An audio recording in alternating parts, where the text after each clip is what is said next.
right, so we'll get started. First, I want to thank you all for being here and covering this.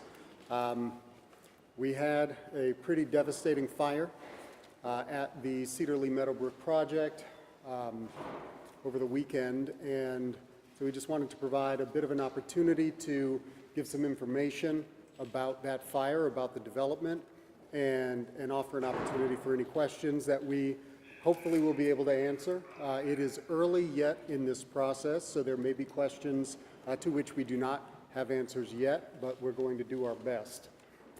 Before we get started, I did want to express some thanks to the cities of Shaker Heights, University Heights, Beechwood, the city of Cleveland, South Euclid, Warrensville Heights, Maple Heights, Lyndhurst, Richmond Heights, Highland Heights, Euclid, Mayfield Heights, Mayfield Village, Willoughby Hills, Orange Village, and Pepper Pike for coming to our aid during what was an immense fire in a massive development in our city. That kind of mutual aid, I think, needs to be lauded. The effort that those cities and their fire service brought to the city of Cleveland Heights was tremendous.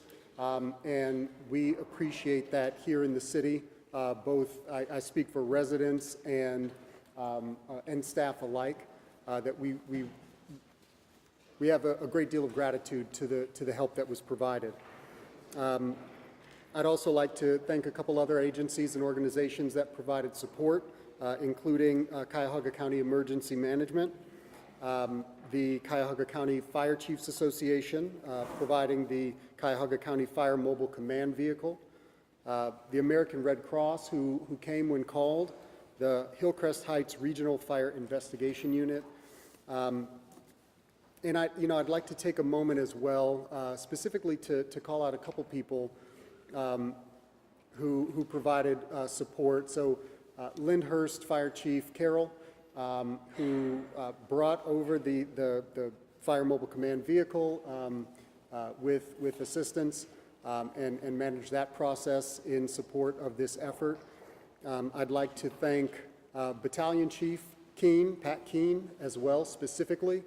He was the incident commander during this process and spent almost the entire time working hard to manage what was an extremely complicated firefighting effort and kept people safe and effectively managed that firefighting effort in a way that resulted in no reported injuries and no spread of this fire from the initial building where the fire was located.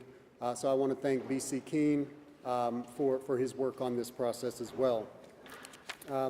We're going to talk about a few things in this conference. One is the firefighting effort itself, that process and how that went. We are going to have a brief discussion about the investigation process and the progress that we've made thus far and the process moving forward. And then I'd like to give a little bit of time to talk about the rebuilding that we are going to be engaging in moving forward once we get through the initial process of investigating and working through how this occurred in the first place. Right now, I would like to ask all of you, we've got a couple different speakers here, and I'd like for questions to be held off until we get through the comments that each of them will be making to you today, and we'll open up questions toward the end of this process. For now, I would like to introduce Chief Jim Harry, Fire Chief Jim Harry, to provide our initial progress and the process of fighting this fire. Chief. Thank you, Mr. Mayor. Good afternoon, folks. I'm Chief Jim Harry from the Cleveland Heights Fire Department. I have a brief statement. At approximately 7:05 p.m. on Friday, January 24th, our fire crews responded to a building under construction near Cedar and Lee Roads. The crews encountered a heavy body of fire that had already entered the roof and ceiling spaces. The crews faced an extremely complex fire problem made even more difficult by the freezing temperatures. The fire burned heavily from our arrival on scene until well into the next day. Crews did have to stay on scene to extinguish hot spots into the next night. Through very hard work by our people, along with assistance from many mutual aid companies, the fire was thankfully contained to a single building on the complex. Thankfully, there were no safety or assisting agency personnel seriously injured. The scene is still an active emergency scene, and the cause of the fire is under investigation. Our fire investigation unit is working alongside of the Ohio Fire Marshal's Office on this issue. The logistics involved in bringing this fire under control were massive, but every single person who was called on met the challenge. Our community is very resilient, and we will recover from this incident. Thank you for your attention. I'll turn it over to our lead fire investigator, Thomas Beers.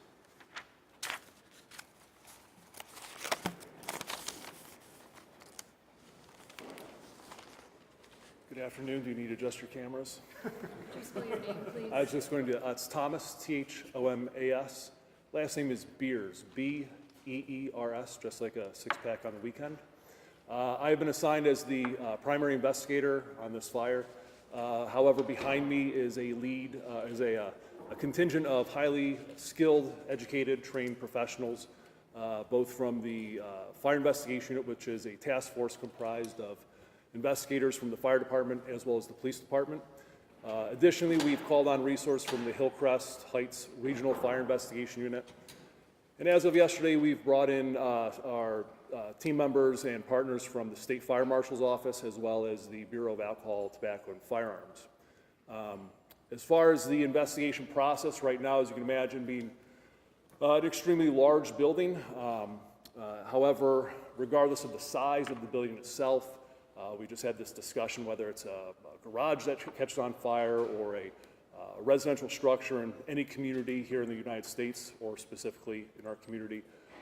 We tackle that from the same approach. We use a scientific, forensic-minded approach to the fire itself. The size of the building is merely distraction. As long as we follow the scientific methodology that has been assigned to us using the standards that all of our investigators, both on the fire and law enforcement side, work with, we will continue to seek answers not just for those that have a financial or work-related interest in the property, but also to bring some reassurance to the citizens themselves that the community will remain safe. Just to give you a background on how we do fire investigations in general, we never come into it with the idea that it is intentionally set or accidental. We come in very blindly and allow the facts of the case speak for themselves. Again, using laws of thermodynamics, heat transfers, very scientific, boring, forensically principled concepts. We take all of the evidence into its totality, and then that includes collecting data such as interviews, eyewitness reports, tips from the citizens, things they may have noticed or smelled prior to the fire, as well as taking documentation during the fire process. We were fortunate enough to have our investigators on scene relatively quickly. And again, not unheard of, our investigators were present during the fire suppression operations that Chief Harry just mentioned. And that's, at that moment, we're really beginning our data collection processes. But from there, we make a determination as to which way the investigation will lean on a civil side or a criminal side. But it really is the totality of that evidence as it presents to us that we will find by either act or omission, intentional or unintentional, how the fire started and progressed through the building. As far as a timeline on those events, each fire itself is uniquely different from one another. Obviously, I mentioned earlier that is a large-sized building, as Chief Harry and Mayor Sarin both mentioned. We are playing against elements such as cold, wind, ice, water, and just general cold. the investigation is progressing in a very timely and efficient manner so that we can get some answers for everyone from the community. So please bear with us as we continue our investigation. We'll be working very closely with Chief Harry and Mayor Sarin, as well as the city's communications department to make sure that any answers that you need or require in the next couple days or weeks that we provide those to you in a very timely manner. So thank you very much. So before I bring up our chief building official, Eric Elmy, I would like to mention very briefly that there were a couple people that I didn't thank and a couple organizations that I didn't thank. And I did want to extend my gratitude as well to Cleveland Heights Police, who were on scene and assisted throughout the entire firefight and provided a great deal of assistance in making sure that the scene was secured, that we had resources coming to the scene in a way that was useful to the firefighters. And I also wanted to call out our Department of Public Works and Director Klingscale and our Department of Parks and Recreation and Director Andres Gonzalez for providing additional support as well. The firefighters worked almost 20 hours in freezing cold, handling these water lines, and in those conditions, it can be extremely difficult to maintain stability. And one of the things that we were able to do with assistance from Department of Public Works and Parks and Recreation was make sure that we had sufficient salt to keep those firefighters stable in the fight against this fire. And so I wanted to express my thanks as well to departments that came to our aid in that way too. So with no further ado, I'd like to bring our Chief Building Official, Eric Elmy, up to the lectern to discuss some of the building standards and some of the process related to building permitting and inspection that relate to this particular incident. Good afternoon, everybody. My name is Eric Elmy. I'm the Chief Building Official. And in this situation, unfortunately, the building department has to issue a demolition order. The building, we were working on it, that was 75% almost done, and it sadly got burned. As we speak, we are doing our investigation to find out what happened. As soon as we find more information, we will notify you. You are more than welcome to communicate with us. And it is very sad. That's what I can say. Thank you. All right, so I'm going to touch on rebuilding for a second.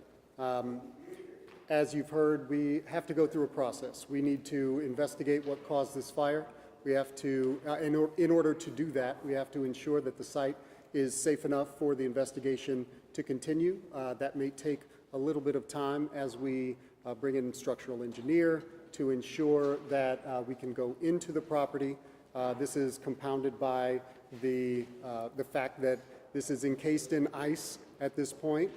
We are in the dead of winter, and we've just unloaded millions of gallons of water into this structure. And so that presents a bit of a complication, but we are working through that, and we will ensure that the people investigating this fire are doing so in a safe, effective, but also efficient manner. As that investigation takes place, we will also allow the opportunity for all of the other interested parties to investigate as well. And we hope to have this done as quickly as possible. We don't have a definite timeline for you just yet, but as we progress, we will provide more information as it becomes a bit more cemented. Once that investigation has proceeded, we hope to very quickly move to demolish this property so that we can begin the rebuilding. And again, we don't have a specific timeline for you on that because so much of it is dependent on the investigation proceeding.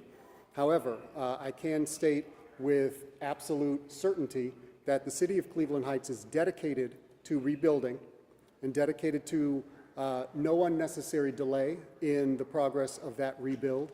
And I can assure you, I've spoken with Darren Kintner at Flaherty and Collins, and they are fully on board as partners with the city in the completion of this phase of the Cedar Lee Meadowbrook, or the Marquee project. We don't anticipate delaying the rebuild. We anticipate working through this investigation as quickly as possible with an eye toward completion in a comprehensive and effective way, but with efficiency as a goal as well in terms of how much time this takes, and then proceeding immediately to demolish this property and begin the rebuilding effort as quickly as possible. Flaherty and Collins, as our partner on this, is fully on board in moving forward, and we will see this project complete. I think I can open it up now for any questions that you may have. Make sure you let us know which of us you would prefer to address the question so that we can have somebody on board. We'll go this way, so you first, then you, then you. This might either be for you or the building commissioner. Since this was an open construction site ongoing, were the construction gates shut or open at the time? Were there people there from the construction? And should there have been somebody, or was there somebody watching the site as security? So I can speak based on the time that we estimate that this fire started. I don't believe that there were, okay, you know, I'll turn it over to Investigator Thomas Beers to give you a complete answer instead of just riffing. So if I heard your question correctly, it was, were there people on scene, whether workers, and what else? If you could rephrase it. Were the gates supposed to be closed and locked at the time? Were there any evidence of them being open, and was somebody supposed to be watching? So there is, those are all things that I mentioned, like the totality of evidence that we're looking at. Whether they were open or closed, we do know that there is internal security video footage from the area that would indicate that would indicate or not indicate, or give us some idea of if someone was there. There are gates, obviously, around that construction property or that site, but digging through the statements from the various workers on scene. I mean, you have to understand, with something like this, you have electricians, HVAC, all of your normal utilities, not to mention, you know, people that specialize in various components of the construction, flooring, ceilings, whatever, lighting, kitchens. So all of those individuals have to be interviewed.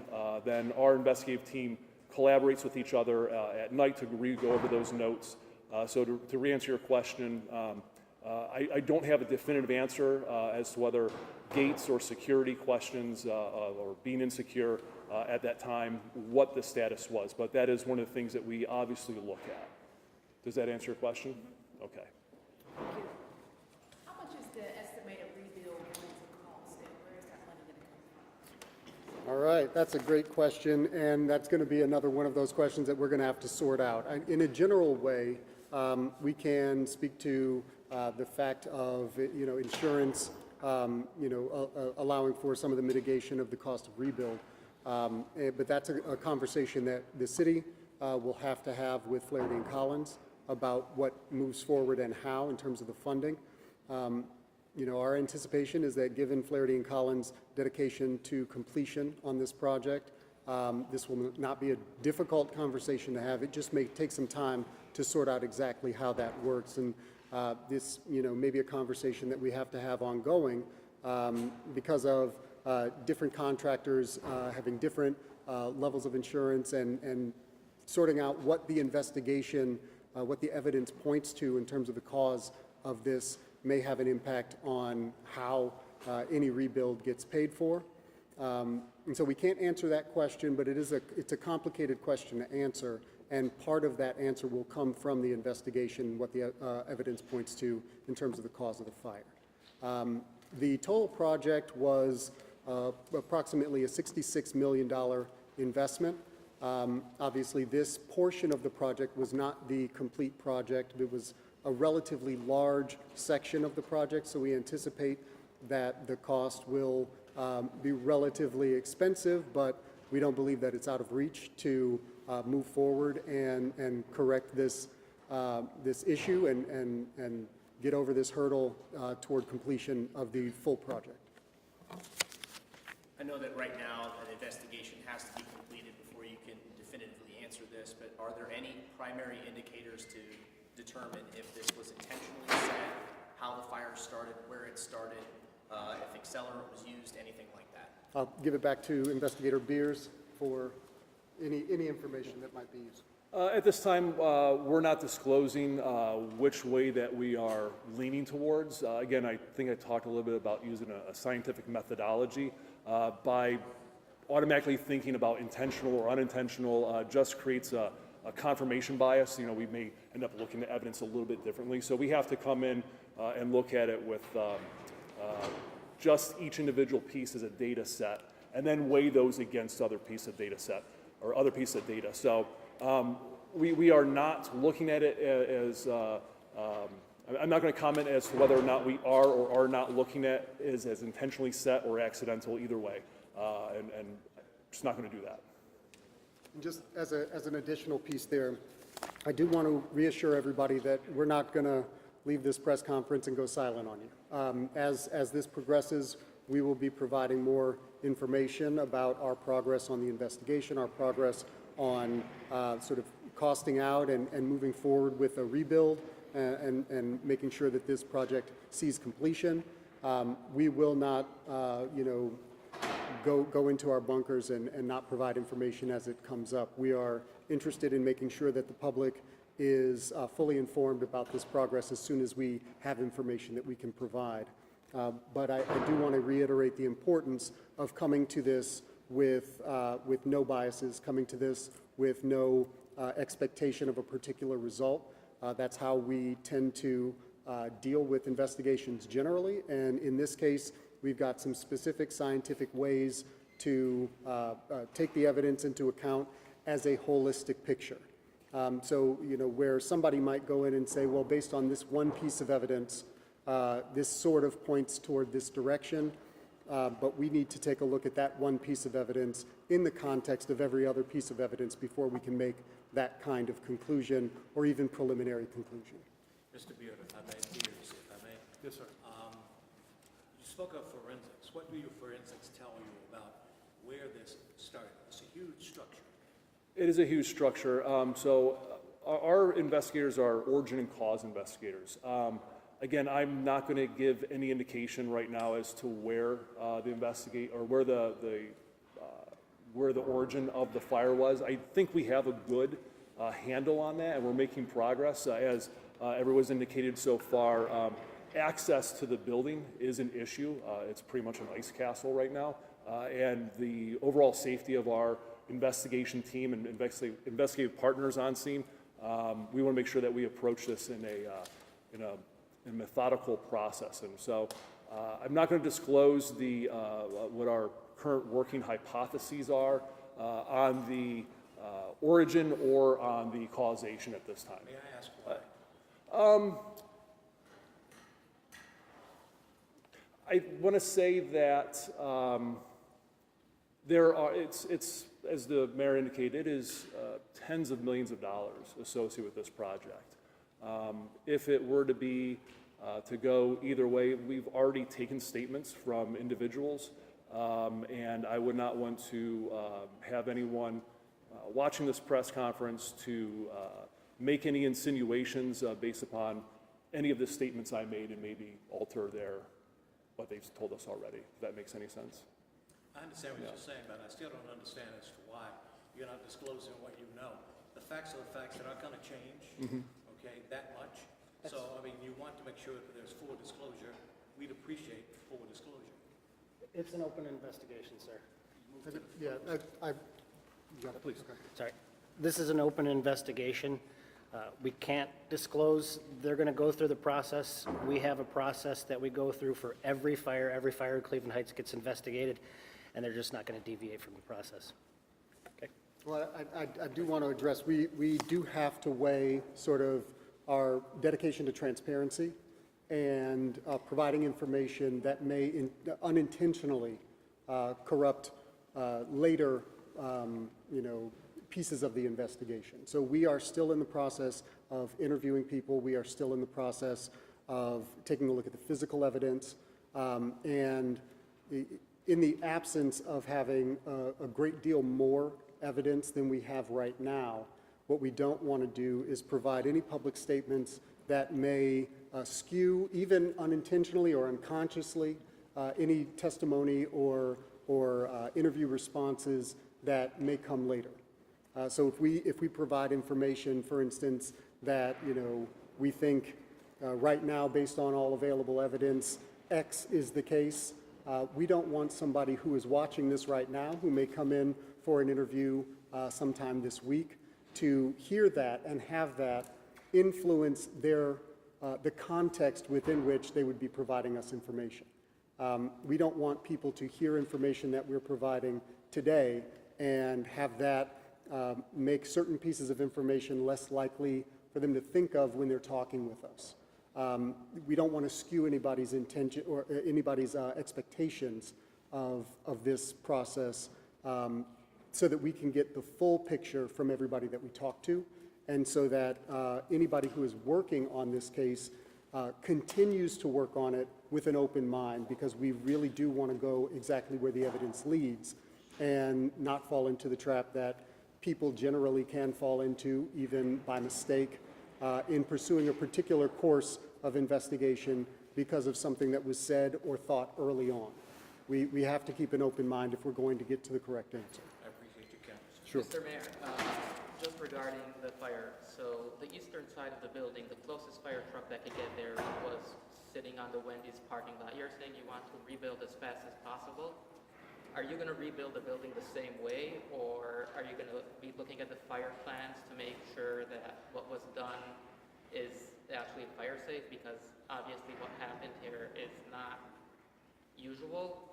Another thing, just regarding transparency, people in the city are still waiting on you guys to release the footage of the killing a few months ago, and So I how can we appreciate. trust the city on that kind of cost? Give me a second. Yeah, so first of all, I would like to say that we have released all of the body cam footage from the Christian Tyson Thomas incident. So I did want to at least correct the record on that. But in any case, both to BCI immediately unredacted, and then also redacted as per our obligations under the law to whoever requested it, including the family and their attorney. So all of that footage has been released, and so that, just to make sure that we're on the same page there. In this case, though, this is sincerely a question of, do we inhibit an investigation in getting to the facts of a case, or do we jump the gun and start providing fuel for a rumor mill or those sorts of things? We don't want to do that. We recognize that in the absence of specific information, it can be very easy for people to fill in the gaps with speculation, with theories that may or may not be borne out by the facts. We want to make sure that our role is investigating the incident in a clear way, using methods that are time-tested. I have the utmost faith in our fire investigation unit and our fire service on this. And I believe that eventually we will get to the facts about what happened.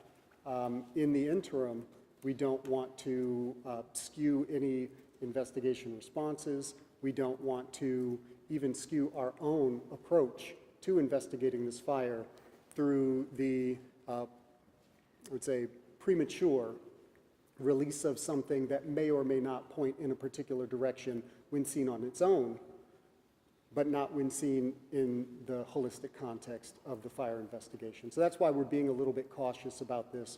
But it is our goal to, this will all be public record, I'm sure, and moving forward. When it comes to your first question, though, about any adjustments to the design, I think we're... Also the walkability of the neighborhood and such, and there is no access from that side of the building. Well, I think that's sort of a conversation that we'll have to have with Flaherty and Collins, our development partner. The city of Cleveland Heights is not building this building. And so, in those cases, we have to work with our development partners, and we can have that conversation. But I think that I would like to turn it back over to Chief Harry to provide a little bit more information and context and insight about the access to a structure, any structure that might find itself on fire, and how the fire service protects against that, and what might need to happen. Right. And For right before you do that, just if you said the city of Cleveland Heights is not building the building, that means that the city taxpayers will not be subsidizing this rebuild? Well, for one, when it comes to sort of financing of a rebuild, I can't speak to the specifics of that. However, I can say that I don't believe that there's any expectation that the taxpayers of Cleveland Heights or the city as a government will be funding a rebuild. But I'm going to turn it back over to Chief Harry to provide a little bit more context about your question related to access to any particular site, potentially including this one as a new build. I'd like to address your statement that the building was unsafe initially. We have no evidence that would state that it was unsafe. It was under construction. The building was intended to be fully sprinkler protected. Due to the weather conditions outside and them not having central heating in there in place yet, the sprinkler system was not up and running.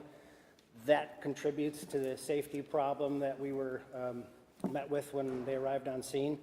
Eric could address a little bit more of that. A building under construction offers difficulty when you arrive on scene. A lot of times barriers to fire progression are not in place. As I said, the sprinkler systems, sometimes the wall coverings, things like that. We have nothing that says to us right now that there was anything unsafe about the building. Sure. Within the Division of Fire and EMS that Chief Harry heads, not only do we have the Fire Investigation Unit, but we also have the Fire Prevention Bureau. And we've been working very closely with our fire inspector, who has been in and out of that property. I would argue more than, and all these properties have been under construction for the past several years, in and out of those properties more than probably any other city employee, and is in regular communications with all the line firefighter personnel on a daily and sometimes even weekly basis, giving us status updates. So from an investigative process, there was no indication that there was anything untoward or unsafe in the building. And just for clarity, Chief Harry had mentioned that the fire sprinklers were off. I don't want anyone walking away thinking that they were turned off. They were not required to be turned on in an unoccupied structure. So it wasn't as if they were turned off for the night and that is some liability on someone. They had not passed any, they were not to the point of where they needed to be turned on for occupancy, nor were they at that point of construction where they were required to have a full inspection of that fire prevention system, which is required before anyone occupies that building. And that is done by our wonderful fire inspector for the City Fire Prevention Officer, Jim Stroud. Just bounce off on that real quick. Does that also include the firewalls? When you talk about that building was not deemed unsafe, do you also take a look at firewalls and whether they were adequate during construction, and were they? The firewalls are installed. The engineers and the architect designed the buildings according to Ohio building codes. Once the plans are drawn, they submit to the building department, any city actually in Ohio. Then the plans examiners, who are also engineers or architects, will review those plans to make sure those plans are meeting the Ohio building codes. As far as the drawings and plans, nothing was inside that was against the code. It met all the requirements for the Ohio building codes. However, again, as was mentioned before, the building was under construction. During the construction, we don't have a sprinkler system on. If we put the water into the pipes with that cold weather temperature, the pipes will bust, as simple as it is.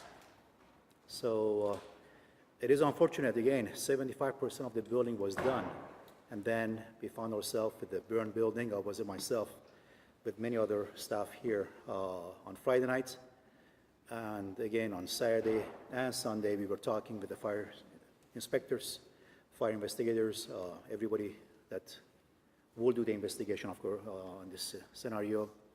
And again, more information we'll find, we will notify you as soon as we get the information. Chief Herring, if I may ask you Yes, sir. a question. What will be done to make sure this doesn't happen again in terms of possible access, anything that may have been learned from this incident, any security upgrade, anything like that to forestall something like this from possibly happening again? I haven't seen anything that would tell me that this was it's a large-scale event, not something we see every day, certainly not in this city or any city. You see periodically across the country here and there. I don't see anything that says to me that there was any safety issue or anything that could or should have been done better yet. Always open to keep looking. We're still gathering information.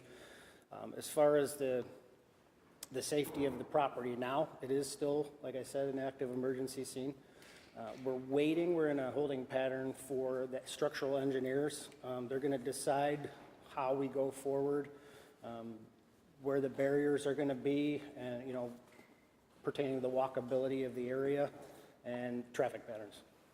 Actually, if I could provide a little bit more to that too, I want to assure people that, again, we're going to be taking this step by step. And we can't reliably or conveniently select any potential modifications to plans or anything like that until we have an understanding of how this incident began. We can't find a proactive solution if we don't know exactly what the problem was. And so that's the first step, is doing this investigation, making sure that we have all the facts that we can reliably receive from this site and from the interviews. And moving from there, once we have facts in hand, we can take a look at if there is anything that could have been done differently or that we should take into account as we rebuild. But I want to assure people as well, because there's been a little bit of confusion about this. Many of the fire prevention efforts that are found in a building are in those elements of that building that are placed in anticipation of and directly in advance of occupation of that building. So when we're talking about drywall that is fire rated, that can help slow down fires, we're talking about an operational sprinkler system that needs to exist within a structure that has heat, so that, in a 15-degree day, that sprinkler system doesn't have water that freezes and bursts the pipes. So those sorts of things, again, I want to reiterate, occur closer to occupation of that building.